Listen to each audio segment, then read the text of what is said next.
abapadiri batuzaniye ivanjiri igihe bageze i Rwanda. Igikorwa cy'iyogezabutumwa cya mbere bakoze ni ugutura igitambo cy'Ukaristiya. Uwo munsi kuwa 20 Mutarama 1900 u Rwanda rwakiriye icyarimwe impano y'abasaserdoti, intore n'intumwa zayo mu Rwanda, rwakira n'Ukaristiya ntagatifu mu misa ya mbere yaturiwe hano Ishangi. Turabikorera yubile. Kuri uyu munsi wa none rya hembe tubwirwa n'igitabo cy'Abalevi, ihembe ritangaza yubile ryo munganiye mu Rwanda hose, twaje twese duhimbawe kwizihiza Uhoraho. Turasingiza, turashimira Imana, turaririmba twikiranya Ukaristiya n'ubusaserdoti. Tumurikiwe n'iri jambo ry'Imana, Nyagasani amaze kuduha ifunguro. Ni mucyo bavandimwe tuzirikane izo mpano z'impanga Imana yaduhereye icyarimwe. Mu gitambo cy'Ukaristiya Nyagasani yaratwihaye ngo tugire ubugingo bw'iteka. Ubwe arabivuga aturya umubiri wanjye akanywa amaraso yanjye agira ubugingo bw'iteka. Kuri uyu musozi wa Shangi, kuri uriya munsi u Rwanda rwabwiwe bwa mbere iyo nkuru nziza ngo nimwakire murye, nimwakire munywe, iki ni umubiri wanjye, iki ni amaraso yanjye. Mu gitambo cya misa Yesu Kristo akora ku buryo budasesa amaraso ibyo yakoze ku wa gatanu mutagatifu. Mu nyigisho ziyobora ukwemera kwacu duhamya ko Ukaristiya ari uburyo Nyagasani akomeza kwitura nk'uko yituye mu gitambo cyo ku musaraba. Koko rero igihe cyose igitambo cyo ku musaraba Kristo intama ya Pasika yituyeho gituwe, ni igikorwa cy'ubucunguzi bwacu tuba duhimbaje. Cya gitambo cyaturiye ku musaraba kuri Karuvariyo nicyo umusaserdoti mu cyimbo cya Kristo yaturiye bwa mbere hano Ishangi. Musenyeri Yosefu Hiriti n'abo bari hamwe bageze i Rwanda hano Ishangi bahubatse urutambiro batura igitambo. Bagenje nk'abandi bakurambere nka Aburahamu, tubwirwa mu gitabo cy'Intangiriro, nka Izaki nacyo muri icyo gitabo, nka Yakobo muri icyo gitabo cy'Intangiriro, nka Musa mu gitabo cy'iyimuka Misiri. Abo bakurambere bacu nabo igihe bageze aho Uhoraho yabatumye bubatse urutambiro maze batura Uhoraho igitambo. Iyi aritari y'isugi tureba hano twese kuri iyi yubile iratwibutsa icyo gikorwa cya mbere cy'iyogezabutumwa mu Rwanda. Kubaka urutambiro no gutura igitambo. Iyi aritari izakomeza kutubera ikimenyetso cya misa ya mbere u Rwanda rwakiriyemo uwo mugisha w'ijuru.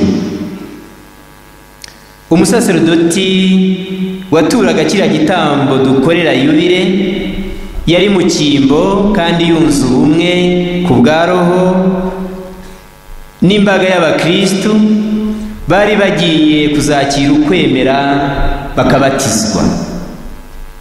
Kuri patena ni ka gasahani umusaserdoti aturiraho umubiri wa Kristu. Musenyeri Hiriti n'abasaserdoti baturanaga igitambo, batuye igihugu cy'u Rwanda, batura abagituye, batura imirimo y'iyogezabutumwa yari itangiye, batura amateka yose y'iki gihugu, batura n'ibyago byacyo. Muri uko gutura hagati ya Kristu n'abari bagiye kuba abayoboke be, habayeho icyo twita mu mvugo yacu y'ukwemera umusabano w'agatangaza. Dushatse ndetse twavuga ko ari igihango gitagatifu, ari cyo Nyagasani Yezu yise isezerano rishya rishingiye ku maraso ye. Ibaruwa ya mbere y'Abanyakorinti umutwe wa 11 umurongo wa 25. Muri icyo gitambo cya misa umugisha w'umucunguzi warururutse usakara ku Banyarwanda.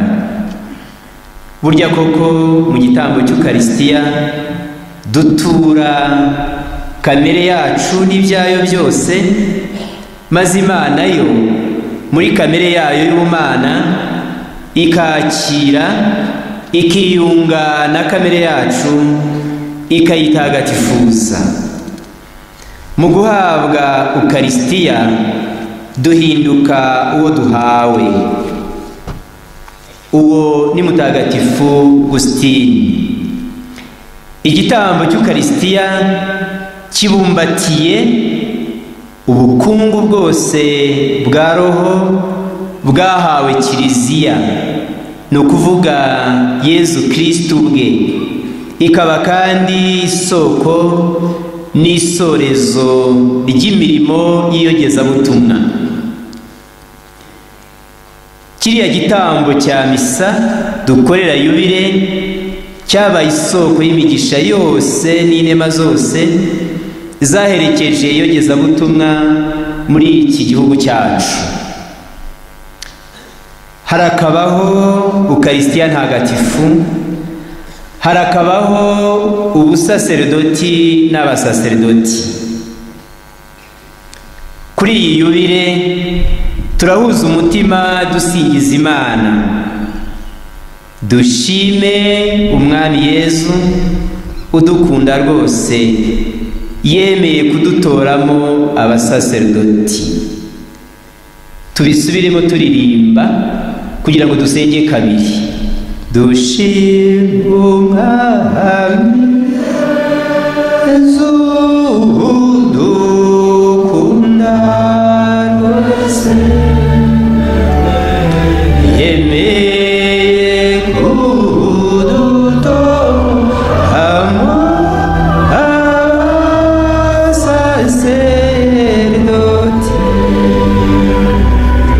yemeye kudutoramo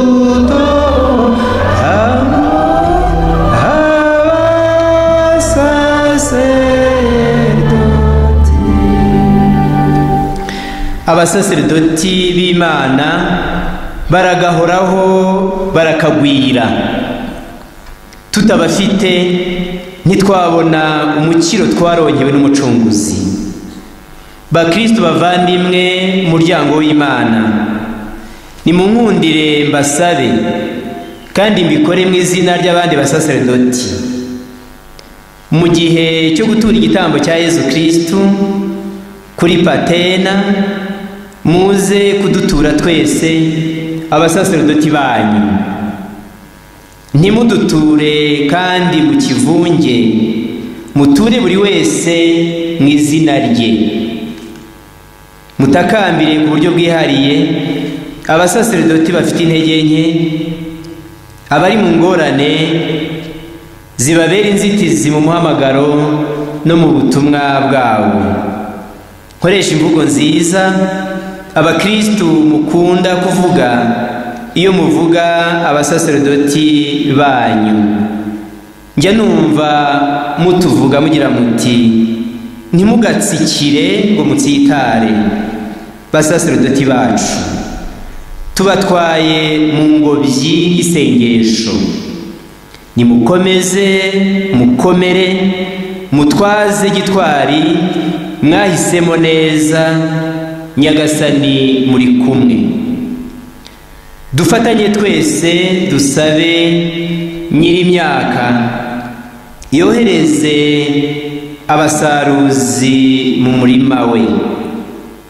Mudusabire twese gukomera mu kwemera, mudusabire kunezezwa no guhereza Nyagasani, mudusabire gukomeza kumurutisha ibintu byose no guharanira mbere ya byose ubutungane.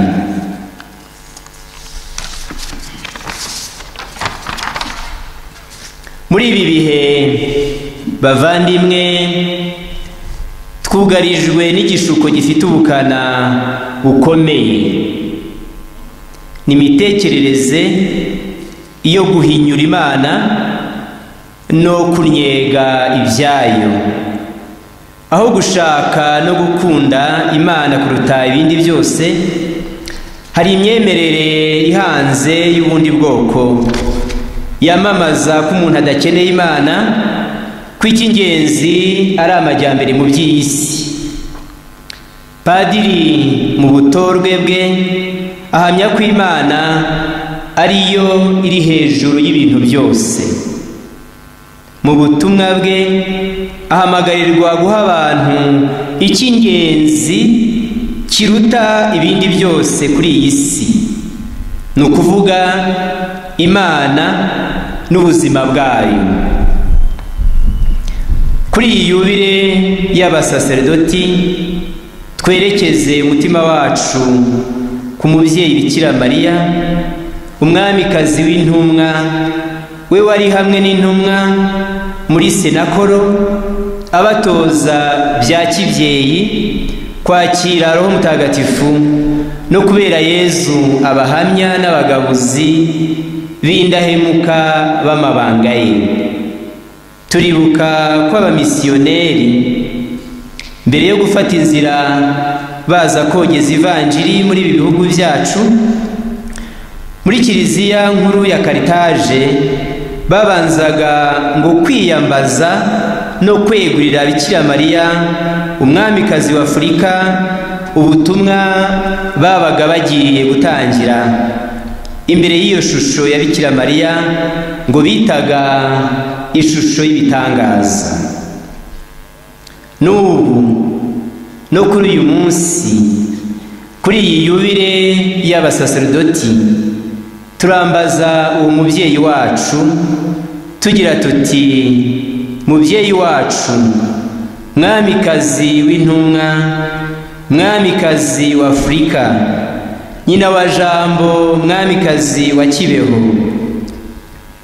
Twebwe abasaserdoti b'umwana wawe turakwiragije, turakwituye, uduhe umugisha, uturinde, uturwanirire. Imana isingizwe mu ijuru no munsi, abikunda twese duhorana amahoro.